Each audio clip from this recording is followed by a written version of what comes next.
Naisapinal na raw ng COMELEC ang official list ng mga kandidato sa darating na eleksyon sa Mayo. At pagsapit daw ng Pebrero, kumpleto na rin daw nila ang configuration ng mga PCOS machine na gagamitin sa botohan. May ulat on the spot si Rida Reyes. Rida? Yes, Maris, tiniyak nga ng COMELEC na on track o nasa tamang schedule ang kanilang mga paghahanda para sa eleksyon sa Mayo. Ayon kay COMELEC Director James Jimenez, sa ngayon 95% na raw ng mga PCOS machines ang kanilang natatanggap na kaagad na rin kino-configure ng COMELEC. Inaasahang bago matapos ang Pebrero, 100% complete na ang configuration ng lahat ng PCOS machines para masimulan na raw ang mock elections. Tinitiyak rin ng COMELEC na authentic ang software na kanilang gagamitin para sa eleksyon. Sa ngayon, Maris, naisapinal na rin ang official list of candidates sa national at local level, pero hihintayin pa daw na mapirmahan ito ng mga commissioner bago tuluyang mailabas at maiprint ang mga balota.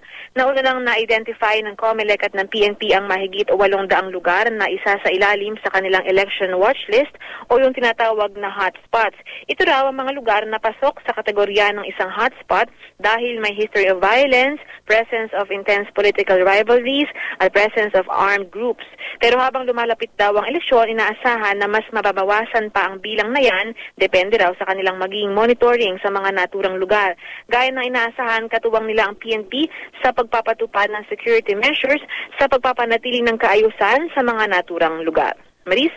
Rida, matanong ko lang din, no, yung tungkol dun sa apparent na early campaigning kasi talagang kitang-kita yan at mismo si COMELEC Chairman na Sixto Brillantes ay sinabi na talagang mas magiging mahigpit sila maging sa online dahil nga very early yung mga iba nangangampanya na. Meron bang patakaran na sinabi sila na kung paano nila ito may iwasan or ano yung pwede nilang gawin para maiwasan ito?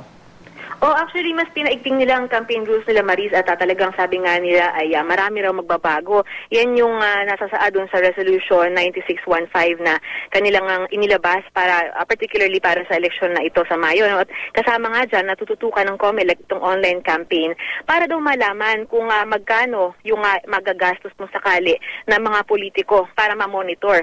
Hindi naman daw kasi kasama sa kanilang regulation yung pag-sensor ng mga kung ano man yung mga ilalabas ng mga politiko, pero ang kanila lang daw after lang daw sila dun sa maaring magastos dahil yan daw ay sakop daw sa cloud daw nung ng jurisdiction ng COMELEC at yun nga bukod dyan ay talagang naging strict daw at magiging strict daw sila sa pag-i-implement nito at mag-identify daw sila ng mga public places lang. Kanina nga ay in-enumerate ni Director Jimenez kung ano yung mga lugar na hindi pasok doon sa tinatawag na common poster area, katulad dyan yung mga billboards, yung mga sa mga government vehicles, PUV. Yan daw yung mga bagay na kanila ini-expect daw nila na talagang in the coming days daw ay tatadta rin daw ng mga posters nitong mga politiko. Pero sigurado naman daw na mas lalo raw silang magbabantay both online at sa labas daw. Maris? Alright, maraming salamat, Rida Reyes.